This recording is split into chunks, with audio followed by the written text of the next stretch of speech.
सभी का विद्या math classes में बहुत बहुत स्वागत है। और वैद्युत आवेश एवं क्षेत्र में आज हम एक अलग तरीके के क्वेश्चंस पर डिस्कस करेंगे। जैसा कि क्वेश्चन यहाँ पे आप देख सकते हैं, एक कप जल में कितने धन तथा ऋण आवेश होंगे। और उसी तरीके का यहाँ पे मैंने एक और क्वेश्चन ले रखा है, कार्बन डाइऑक्साइड के 22 ग्राम में कितना धनात्मक आवेश होगा। ये दोनों जो है कि बहुत ही इंटरेस्टिंग क्वेश्चंस हैं। और इसमें से ये पहला वाला क्वेश्चन है ना, ये आपको एनसीईआरटी बुक में जो है कि एग्जाम्पल में दे रखा है। ओके, तो इन क्वेश्चंस को हम बहुत ही आसान तरीके से सॉल्व करेंगे। इसमें ज़्यादा आपको कैलकुलेशन वगैरह करने की ज़रूरत नहीं होगी। ओके, बहुत ही अलग तरीके से इस क्वेश्चन को यहाँ पे हम सॉल्व कर रहे हैं। और इन क्वेश्चन को सॉल्व करने के लिए इनके पीछे का जो बेसिक कॉन्सेप्ट है ना, उसके बारे में आपको थोड़ा सा जानकारी होना चाहिए। क्योंकि अगर वो कॉन्सेप्ट अगर आपको आ गया तो केवल जो है कि एक कप जल में ही नहीं, अगर आपसे कोई कहे कि एक बाल्टी जल में कितना धनात्मक आवेश होगा तो भी आप बहुत आसानी से कैलकुलेट कर सकते हैं। ओके, बेसिक कॉन्सेप्ट है क्या, जरा ध्यान से समझिएगा क्या कॉन्सेप्ट है। बहुत ही आसान है, कुछ बातों को आपको ध्यान में रखना होगा। ओके, और एक रिक्वेस्ट है आपसे कि वीडियो को आप शेयर जरूर कर दीजिएगा। और फर्स्ट टाइम हमारे इस वीडियो को देख रहे हैं तो जो है कि चैनल को सब्सक्राइब करके बेल आइकन को भी प्रेस कर दीजिएगा। ओके, चलिए यहाँ पे बेसिक कॉन्सेप्ट में मैं आपको क्या बताने वाला हूँ। जैसे मैं यहाँ पे अगर मैं बात करूँ हाइड्रोजन की, राइट, अगर मैं बात करूँ हाइड्रोजन की, राइट, हाइड्रोजन का परमाणु भार कितना होता है? हाइड्रोजन का परमाणु भार कितना होता है? 1 होता है हाइड्रोजन का परमाणु भार। तो एक बोलने का मतलब ये हुआ ना, एक बोलने का मतलब ये हुआ कि 1 ग्राम हाइड्रोजन में, 1 ग्राम हाइड्रोजन में जो परमाणुओं की संख्या होगी, जो परमाणुओं की संख्या होती है वो क्या होती है? अवोगाद्रो संख्या के बराबर होती है, राइट, अवोगाद्रो संख्या के बराबर होती है। 9th या 10th में आपने अवोगाद्रो संख्या के बारे में जरूर पढ़ा होगा, जिसका वैल्यू लगभग 6.023 × 10⁻23 ऐसा कुछ आसपास होता है। ओके, तो इसमें आपको ज़्यादा कुछ याद रखने की जरूरत नहीं है। बस ये यहाँ पे मैंने लिख रखा है ना, 1 ग्राम हाइड्रोजन में परमाणु की संख्या कितनी होगी? अवोगाद्रो संख्या के बराबर होगी, जिसको हम किससे लिख रहे हैं? Na से लिख रहे हैं, राइट। इसकी वैल्यू वगैरह हम यहाँ पे नहीं लिखेंगे, जरूरत ही नहीं पड़ेगी ना। देखिए कैसे, राइट। अच्छा, मैं यहाँ पे अगर मैं कार्बन की बात करूँ, जैसे अगर मैं कार्बन के परमाणु भार की बात करूँ, कार्बन का परमाणु भार कितना होता है? ये होता है 12। कार्बन का परमाणु भार 12। तो 12 बोलने का क्या मतलब हुआ कि 12 ग्राम कार्बन में परमाणुओं की संख्या क्या होगी भाई? अवोगाद्रो संख्या के बराबर होगी। बस आपको Na लिख लेना है, राइट, Na लिख लेना है। अच्छा, मैं अगर H2O की बात करूँ, H2O मैंने जल, राइट, अगर मैं बात करूँ जल का अणुभार, अगर मैं बात करूँ H2O का अणुभार, तो हाइड्रोजन का हो गया 1, मतलब हाइड्रोजन का जो परमाणु भार 1 होता है, तो 2 हाइड्रोजन है तो 2 हो गया। ऑक्सीजन का 16, तो कितना हो गया? 16 और 2 18, यानी H2O का अणुभार क्या हो गया? 18। तो इसमें आपको ये चीज़ ध्यान रखना है ना कि अगर मैं 18 बोल रहा हूँ तो इसका मतलब ये हुआ कि 18 ग्राम H2O में अणुओं की संख्या कितनी हो जाएगी? कितनी हो जाएगी अणुओं की संख्या? ये क्या होगी? अवोगाद्रो संख्या के बराबर। हमेशा जो भी होगा अवोगाद्रो संख्या के बराबर हम यहाँ पे लिख लेंगे। जो भी परमाणु भार या अणुभार होगा, राइट, उसको कुछ इस तरह से हम लिख लेंगे। ओके, तो जैसे मैं अगर कार्बन डाइऑक्साइड की बात करूं, जैसे CO2 का अणुभार कितना होता है भाई? CO2 का अणुभार कितना होता है? कार्बन का C 12 और ऑक्सीजन का कितना हो गया? 16, राइट। तो 16 दूना 32 और 12 44, राइट। तो कार्बन डाइऑक्साइड का अणुभार कितना हो गया? 44। तो ये बोलने का मतलब मैं बोल क्या रहा हूँ? मैं ये बोल रहा हूँ ना कि 44 ग्राम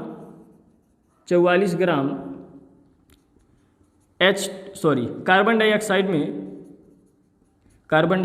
में बहुत गर्मी है, कार्बन डाइऑक्साइड में जो अणुओं की संख्या होगी, वो क्या होगी? अवोगाद्रो संख्या के बराबर होगी, जिसको हम क्या लिख रहे हैं? Na से हम यहाँ पे लिख रहे हैं। राइट। अब यहाँ पे जरा ध्यान दीजिएगा, क्वेश्चन जो हमारा है उस पर आते हैं। क्वेश्चन क्या है, पहला क्वेश्चन क्या है कि एक कप जल में कितने धन तथा ऋण आवेश होंगे, राइट, ये हमारा क्वेश्चन है। तो इस क्वेश्चन में हम क्या करेंगे कि हम मान लेंगे कि एक कप जल हमारा 200 या 250 ग्राम या 300 ग्राम का है, कुछ भी आप मान लीजिए, राइट। यहाँ पे पहले हम मान लेते हैं, उसके बाद हम आपको बताते हैं। माना एक कप जल 250 ग्राम का है,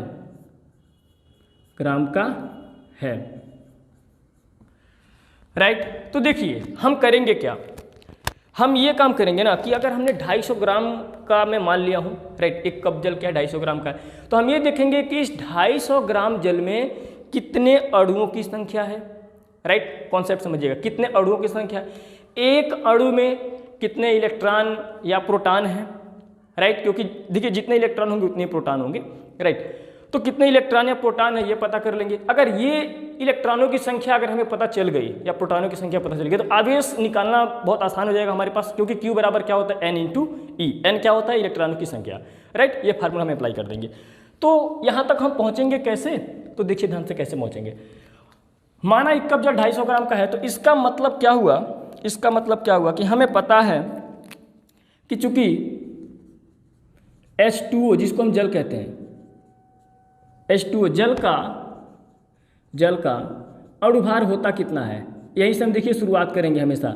जल का अणुभार कितना होता है, हमने बोल रखा है कितना, 18। क्योंकि जल का अणुभार जो होता है वो होता है 18।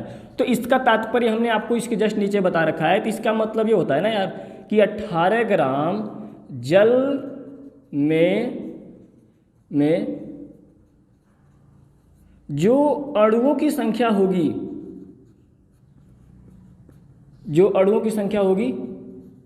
वो क्या होगी, अवोगाद्रो संख्या के बराबर होगी। यहाँ पे Na क्या है, ये अवोगाद्रो संख्या है, इसको आप ध्यान में रखिएगा, राइट, माइंड में फिट कर लीजिएगा इस बात को। ये क्या है, अवोगाद्रो संख्या है, ओके।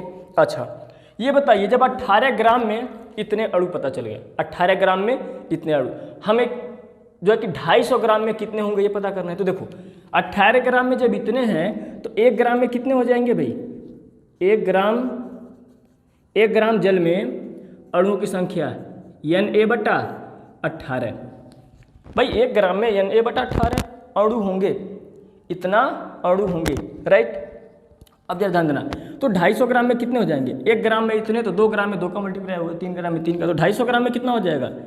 इसीलिए 250 ग्राम में क्या हो जाएगा, अणुओं की संख्या 250/18 × Na, ऐसा हो जाएगा।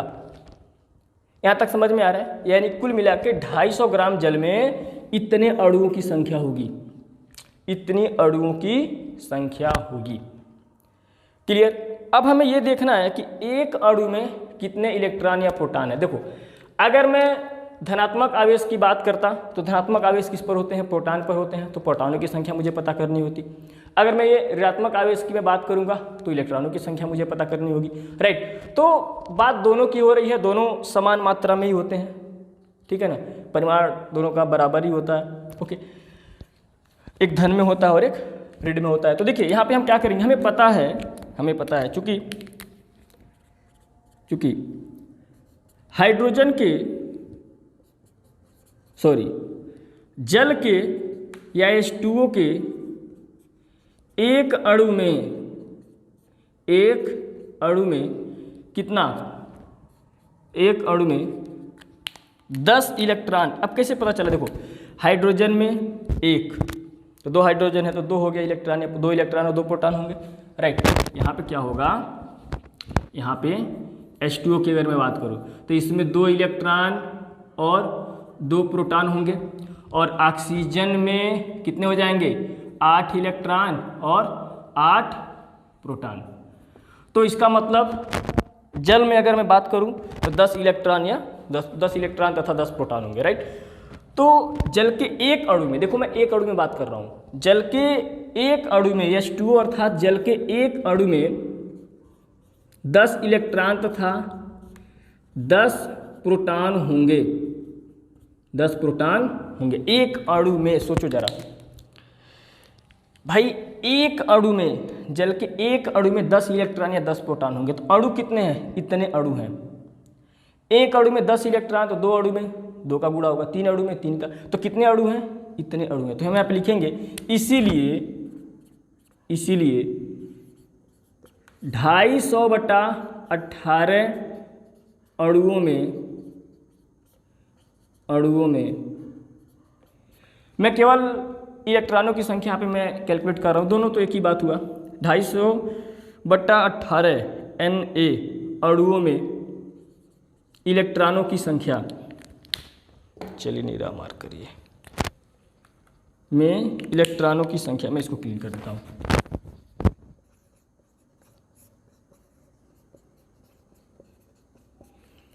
में इलेक्ट्रॉनों की संख्या कितना हो जाएगा?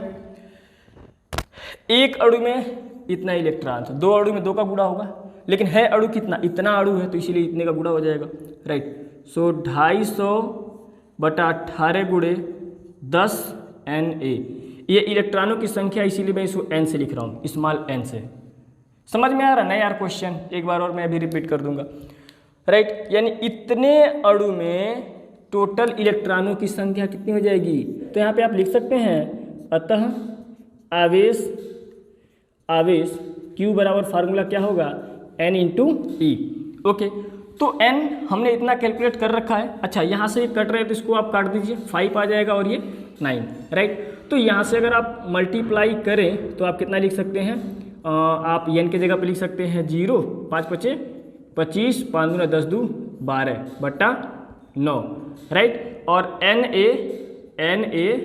E, देखिए मैंने कुछ किया नहीं है, राइट। इसका मैंने मल्टीप्लाई कर दिया, राइट। जो भी ये रिजल्ट आया, n की वैल्यू है ना ये सारा, तो मैं n की जगह पे रख दिया, और ये क्या आ गया? Na × E, right. अब देखिए यहाँ पे खास बात क्या है जो आपको जाननी बहुत बहुत ज़रूरी है, राइट। क्या खास बात है समझिएगा। एक्चुअली है क्या कि यहाँ पे जो मैंने ऐसे लिख रखा है ना, ये Na × E, देखिए ध्यान से, Q बराबर जो मैंने ऐसे लिख रखा है, ऐसे यहाँ पे क्या है कि Na × E, थोड़ा मैं और अच्छे से लिख दूँ तो ये अवोगाद्रो संख्या और एक इलेक्ट्रॉन जो है ये मल्टीपल में है। एक्चुअली ये 1 फैराडे के बराबर होता है, राइट। यहाँ पे आप इसको एकदम अच्छे से याद कर लीजिएगा, ओके। Na × E बराबर 1 फैराडे, और 1 फैराडे का मतलब होता है कि क्या होता है? 96,500 कूलम, 96,500 कूलम, ऐसा होता है।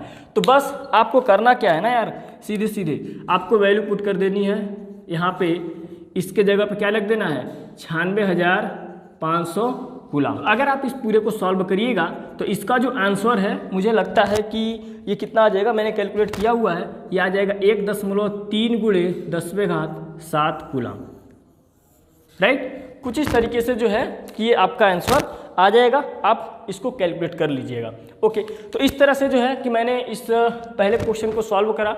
इसमें क्या आपको ध्यान में रखना था? ये वाला चीज़ आपको ध्यान में रखना था यहाँ पे, राइट।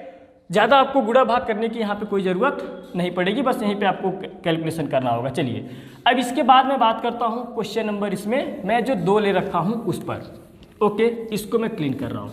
अब देखिए यहाँ पे क्या क्वेश्चन कह रहा है, क्वेश्चन नंबर 2 क्या कह रहा है कि कार्बन डाइऑक्साइड के 22 ग्राम में कितना धनात्मक आवेश होगा, राइट। कार्बन डाइऑक्साइड के 22 ग्राम में कितना धनात्मक आवेश होगा? धनात्मक आवेश किस पर होता है? तो प्रोटॉनों पर होता है, राइट। अच्छा, इसमें क्या था ना, धन आवेश और ऋण आवेश दोनों की बात किया था, तो जितनी मात्रा में धन आवेश होगा उतनी ही मात्रा में ऋण आवेश भी होगा, ओके। दोनों का परिमाण समान होता है। अब देखिए ध्यान से यहाँ पे क्या होगा, यहाँ पे क्या है कि यहाँ पे हमें पता है, चूंकि कार्बन डाइऑक्साइड का अणुभार ये कितना होता है? कार्बन का 12 और ऑक्सीजन का 16, 16 दूना 32 और ये 12 44 होता है।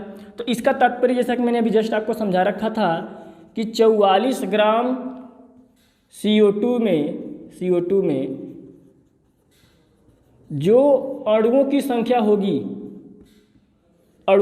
होगी, ये कितनी होगी? ये अवोगाद्रो संख्या के बराबर होगी। मैं केवल इसे Na से लिख दूंगा, राइट। अच्छा, तो ये बताओ 1 ग्राम में कितना अणुओं की संख्या हो जाएगा? 1 ग्राम में ये हो जाएगा Na बटा कितना 44। 1 ग्राम में कितने में ज्ञात करना है? 22 ग्राम में। तो इसीलिए भाई 1 ग्राम में इतना, तो 2 ग्राम में होगा तो 2 का इसकी मल्टीप्लाई हो जाएगा, 3 का होगा 3 का, 22 का मैं पूछ रहा हूँ तो 22 का मल्टीप्लाई होगा। तो इसीलिए आप लिख सकते हैं, इसीलिए 22 ग्राम CO2 में अणुओं की संख्या कितनी हो जाएगी भाई? 22 बटा 44 गुणे n इंटू ए, यानी आप लिख सकते हो सीधे सीधे Na/2। यानी कुल मिला के आप क्या कह सकते हैं कि 22 ग्राम CO2 में इतने अणुओं की संख्या होगी। अब एक अणु में हमें किसकी संख्या पता करनी है? प्रोटॉनों की संख्या पता करनी है, राइट। क्योंकि धनात्मक आवेश किस पर होगा? प्रोटॉन पे होगा, राइट। इलेक्ट्रॉन, बात समझ में आ रहा है? चलिए, तो यहाँ पे आप लिख सकते हैं क्या, चूंकि CO2 के एक अणु में कितने इलेक्ट्रॉन कितने प्रोटॉन होंगे? देखिए ध्यान से, यहाँ पे एक्चुअली है क्या कि कार्बन में क्या होगा? 6 इलेक्ट्रॉन और 6 प्रोटॉन होते हैं, राइट। 6 electron 6 proton. और यहाँ पे ऑक्सीजन में 8 इलेक्ट्रॉन और 8 प्रोटॉन। तो एक्चुअली कितना ऑक्सीजन है? 2 ऑक्सीजन है, राइट। तो कितना हो जाएगा यहाँ पे 16, यहाँ पे कितना हो जाएगा? यानी 16 इलेक्ट्रॉन 16 प्रोटॉन। यानी कुल मिला के आप लिख सकते हैं कि कार्बन डाइऑक्साइड में 22 इलेक्ट्रॉन और 22 क्या होंगे? प्रोटॉन होंगे, राइट। ये आपकी जानकारी के लिए मैं यहाँ पे लिखा हूँ, ठीक है ना। तो यहाँ पे आप लिख सकते हैं कि कार्बन डाइऑक्साइड के एक अणु में 22 इलेक्ट्रॉन तथा 22 प्रोटॉन होते हैं। ओके, तो अब देखो एक अणु में 22 प्रोटॉन, तो इतने अणु में कितना? तो मल्टीप्लाई कर देंगे, राइट। तो यहाँ पे हम लिख सकते हैं इसलिए Na/2 अणु में प्रोटॉनों की संख्या, इसको मैं n से लिख रहा हूँ, राइट। और एक्चुअली ये हो जाएगा कितना? मल्टीप्लाई कर दीजिए, कितना? Na/2 गुणे कितना हो जाएगा? 22। ये कट जाएगा 11, यानी टोटल क्या हो जाएगा? 11 Na। बहुत ही बेसिक है, यहाँ पे आप समझिएगा। यानी कुल मिला के यार मैं ये कहना चाह रहा हूँ कि इतने अणु में जो टोटल प्रोटॉनों की संख्या होगी वो इतनी होगी, n की वैल्यू इतनी। तो आवेश कितने हो जाएंगे? अतः आवेश, यहाँ पे आप लिख सकते हैं अतः आवेश Q बराबर फार्मूला क्या होगा? n इंटू ई। n की वैल्यू है 11 Na गुणे ई, और इसके जगह पे मैं आपको बताया था क्या लिखना है? 96,500 कूलम। अब यहाँ पे आप मल्टीप्लाई करके लिख दीजिए, मल्टीप्लिकेशन इसका कितना आएगा मल्टीप्लाई कर लीजिएगा जो भी आए। ओके, ये हो गया हमारा रिजल्ट। ओके, तो आई होप कि ये जो 2 क्वेश्चन मैंने आपको बताया, ये दोनों क्वेश्चन जो है कि बहुत ही इंटरेस्टिंग क्वेश्चन है, और इन क्वेश्चन में जो है कि कुछ बेसिक चीज़ें थी आपको जो ध्यान में रखना था, और वहाँ पे जो सबसे इम्पोर्टेंट चीज़ थी ये वाली, या राइट, Na इंटू ई जो होगा 96,500 कूलम के बराबर होता है, राइट। ये चीज़ यहाँ पे आपको ध्यान में रखना है। तो आप इस तरह के जो भी क्वेश्चंस अगर आते हैं आपके सामने तो बहुत आसानी से उसको सॉल्व कर सकते हैं। ओके।